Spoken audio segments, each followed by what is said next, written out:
Hello everyone, आप सभी का स्वागत है टारगेटपुर में। इस वीडियो में हम लोग देखेंगे जेपीएससी पेपर 1 का सिलेबस में देखिए सी नंबर। यहाँ पर देखिए इंडियन पॉलिटी एंड गवर्नेंस।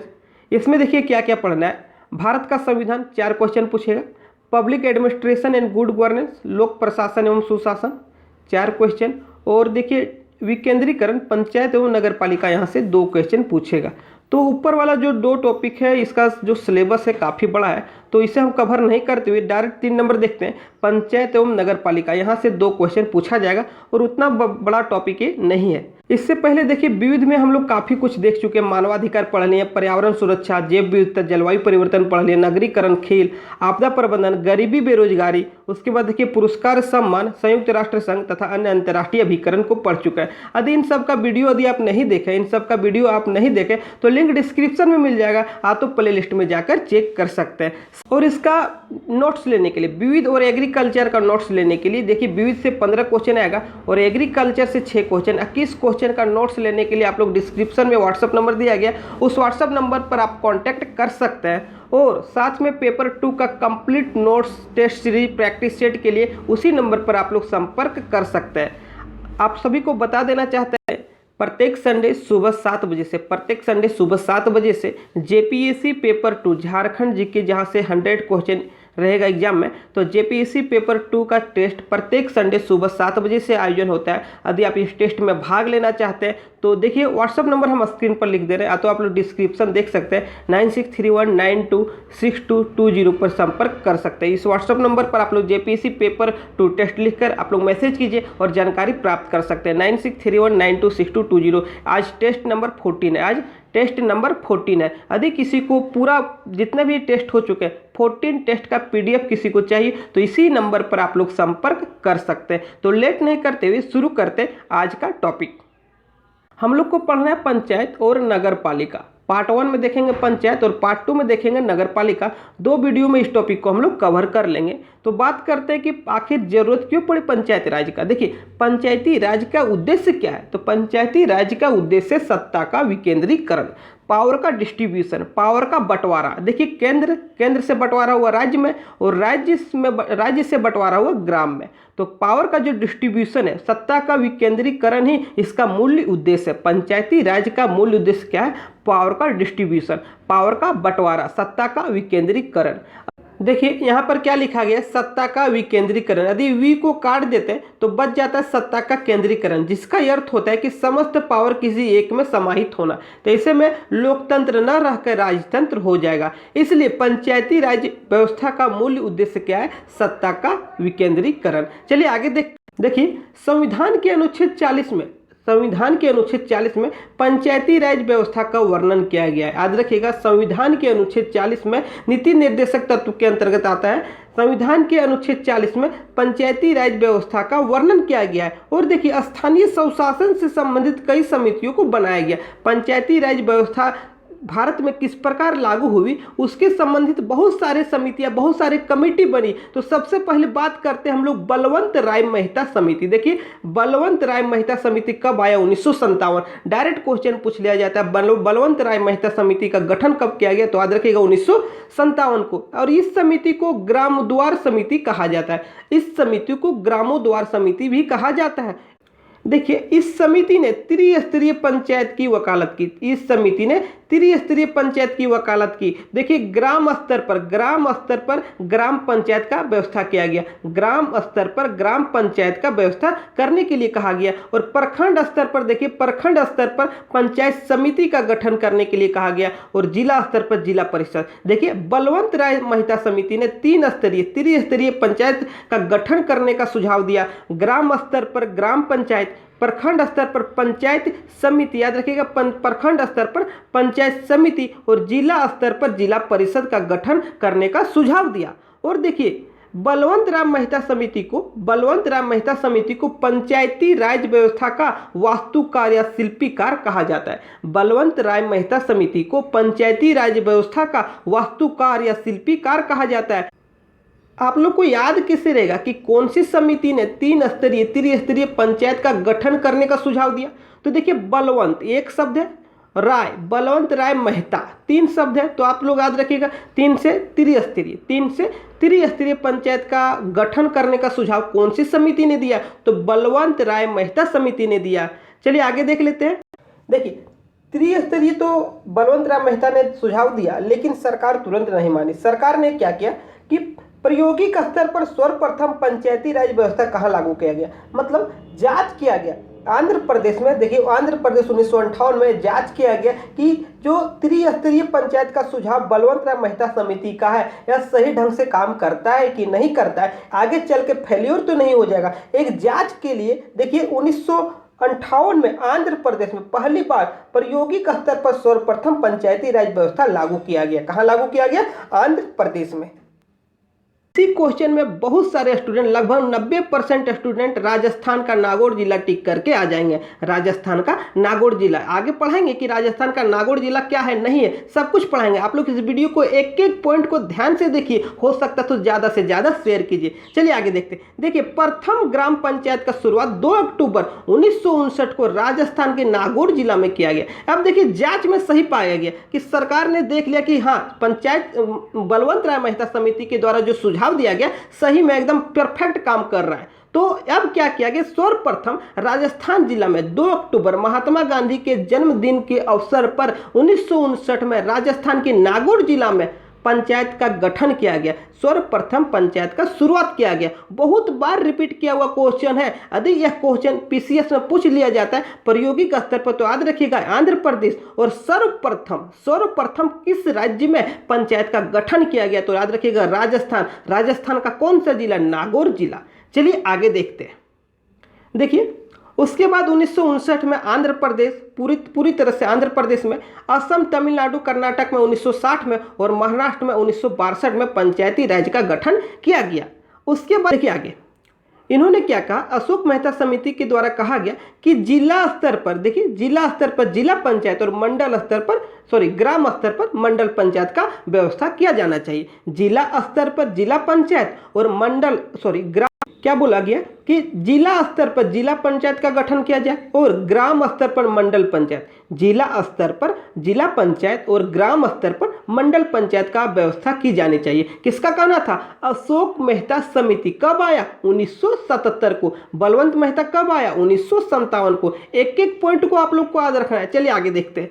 अब देखिए 1977 में अशोक मेहता के आने के बाद 1985 में आया डॉक्टर पी.वी. के. राव समिति। डॉक्टर पी.वी. के. राव समिति, इसने क्या कहा? देखिए इस समिति ने 1986 में रिपोर्ट पेश किया, 85 में आया, 86 में रिपोर्ट पेश कर दिया।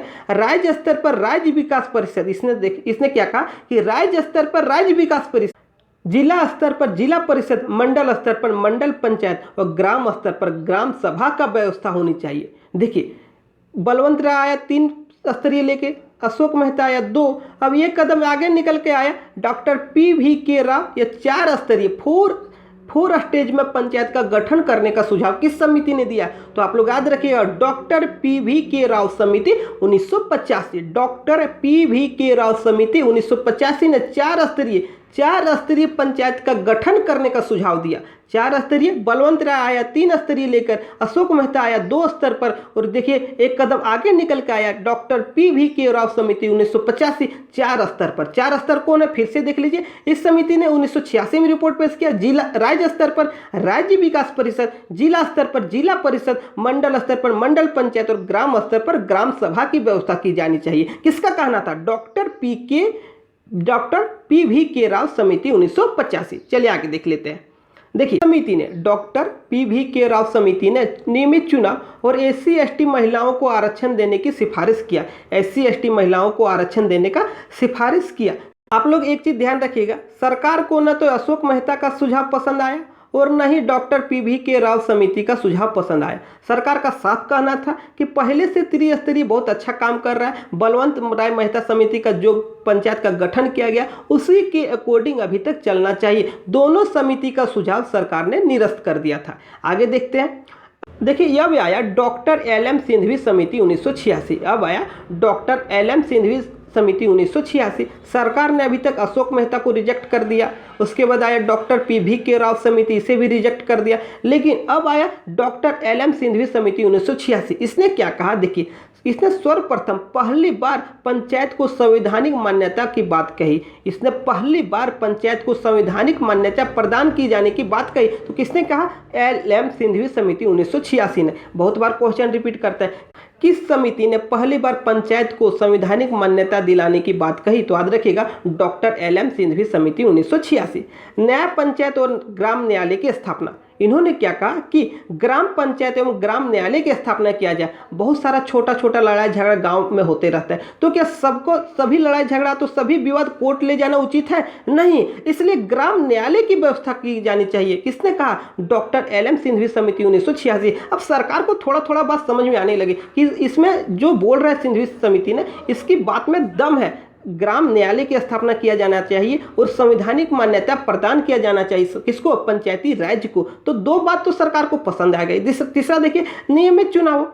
जाहिर सी बात है, पंचायत का गठन होगा तो चुनाव होना भी जरूरी है, तो नियमित चुनाव हो, ये भी बात पहले भी बोला गया था। लेकिन डॉक्टर LM सिंघवी समिति ने कहा नियमित चुनाव हो, महिलाओं को 1/3 आरक्षण दिया जाए, महिलाओं को पंचायत में 1/3 आरक्षण दिया जाए। बहुत सारे राज्यों ने 50% आरक्षण दिया, बहुत सारे राज्यों ने 50% आरक्षण दिया। बिहार, झारखंड जैसे राज्यों में महिलाओं को ग्राम स्तर पंचायती राज में 50% का आरक्षण दिया गया। लेकिन LM सिंघवी समिति ने 1/3 आरक्षण की बात कही है। आगे देखते हैं, SC ST, देखिए SC और ST जनसंख्या के अनुपात में आरक्षण। ऐसा नहीं कि SC ST का जनसंख्या बहुत कम है और वहां पर SC ST का आरक्षण दे दिया गया, नहीं। इस समिति ने कहा कि SC ST के जो जनसंख्या है उस अकॉर्डिंग, उसके अनुपात में आरक्षण दिया जाना चाहिए। अब इसने एक चीज और कहा कि नगर पालिका की व्यवस्था की जाए। इसने क्या कहा कि नगर पालिका की व्यवस्था की जाए। देखिए अभी तक जितना भी समिति देखा है, बहुत बार एग्जाम में रिपीट करता है क्वेश्चन। इसके अलावा एक चीज और आप लोग को याद रखना है, PK थुंगन समिति 1988।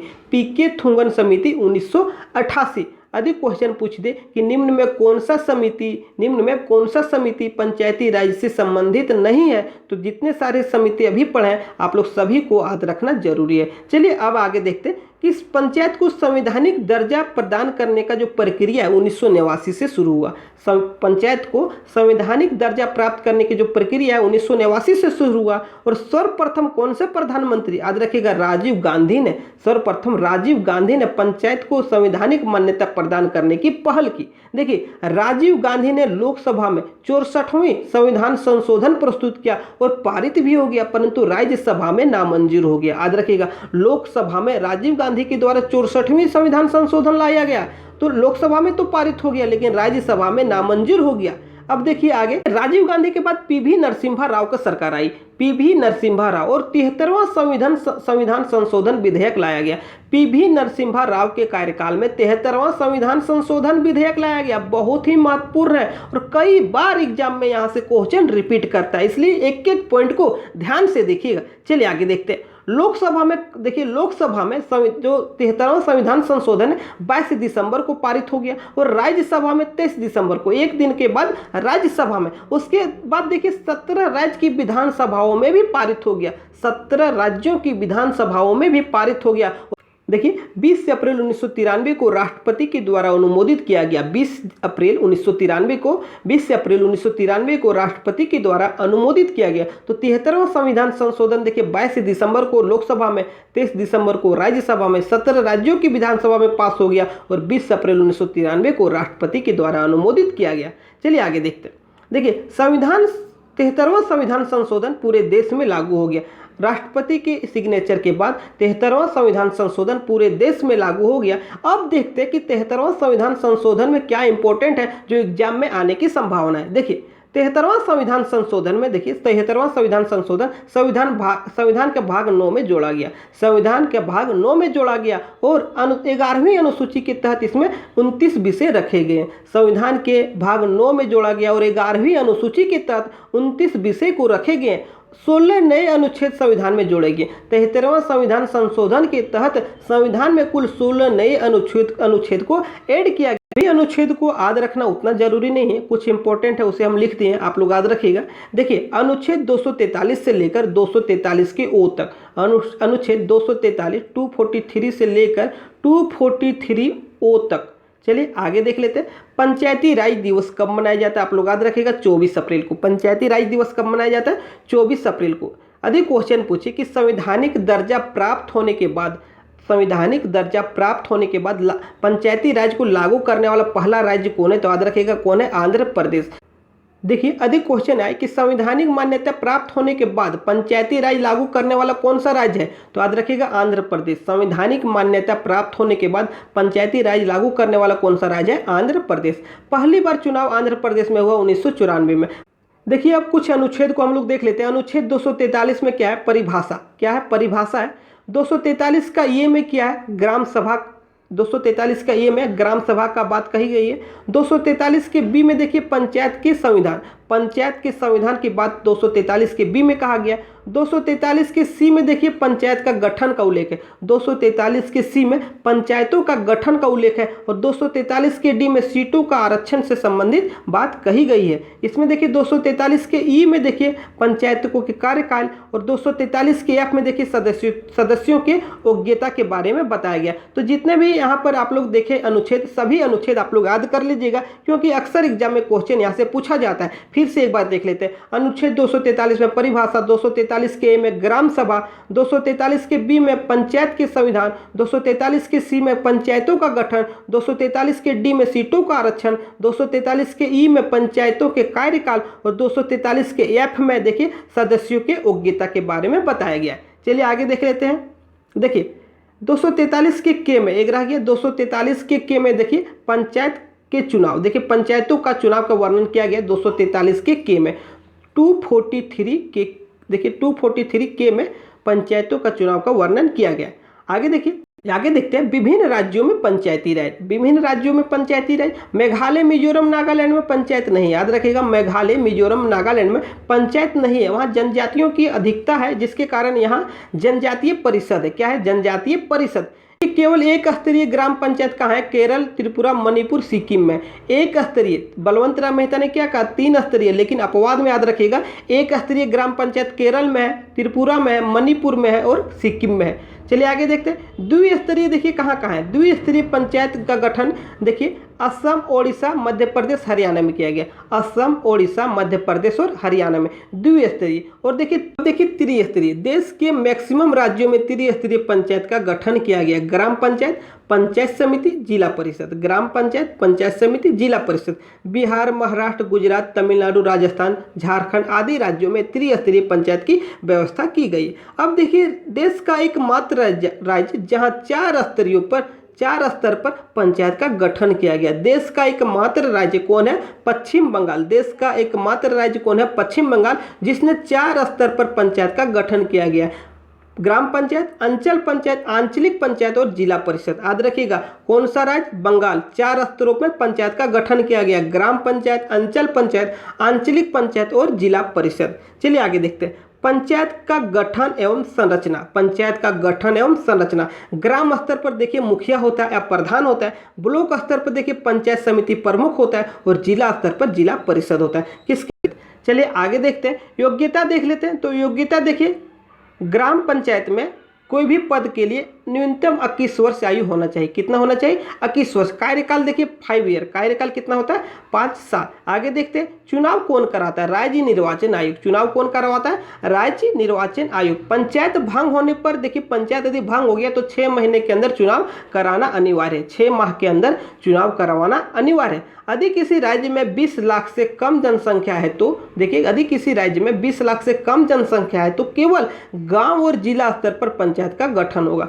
यदि किसी राज्य में 20 लाख से कम जनसंख्या है तो वहां केवल गांव और जिला स्तर, ग्राम और जिला स्तर पर पंचायत का गठन होगा। और ओबीसी का आरक्षण देना या नहीं देना पूर्ण रूप से सरकार, राज्य सरकार पर निर्भर करता है। किसी भी पंचायत में ओबीसी को आरक्षण देना या नहीं देना पूर्ण रूप से राज्य सरकार पर निर्भर करता है। अब देखिए कुछ महत्वपूर्ण प्रश्नों को देख लेते हैं। देखिए 1970 में लॉर्ड मयो ने पंचायतों को कार्यात्मक एवं वित्तीय स्वायत्त प्रदान किया। याद रखिएगा लॉर्ड मयो ने 1870 में लॉर्ड मयो ने पंचायतों को कार्यात्मक और वित्तीय स्वायत्त प्रदान किया। 1880 से 1884 के मध्य 1880 से 1884 के मध्य लॉर्ड रिपन के कार्यकाल को पंचायती राज का स्वर्ण काल कहा जाता है। 1880 से लेकर 84 के मध्य लॉर्ड रिपन के कार्यकाल को पंचायती राज का स्वर्ण काल कहा जाता है। स्थानीय स्वशासन का जनक किसे कहा जाता है? लॉर्ड रिपन को। स्थानीय स्वशासन का जनक किसे कहा जाता है? लॉर्ड रिपन को। देखिए आगे, स्थानीय स्वशासन का मैग्ना कार्टा किसे कहा जाता है? तो लॉर्ड रिपन को। भारत में पंचायती राज के प्रबल समर्थक किसे माना जाता है? राजीव गांधी को। पंचायती राज विषय राज्य सूची के अंतर्गत आता है। आज के लिए बस इतना ही। आज पार्ट 1 था, एक वीडियो और आएगा पार्ट 2। इसमें जो बच गया उसको कवर कर लेंगे, साथ ही साथ नगर पालिका को भी हम लोग देखेंगे। Thank you.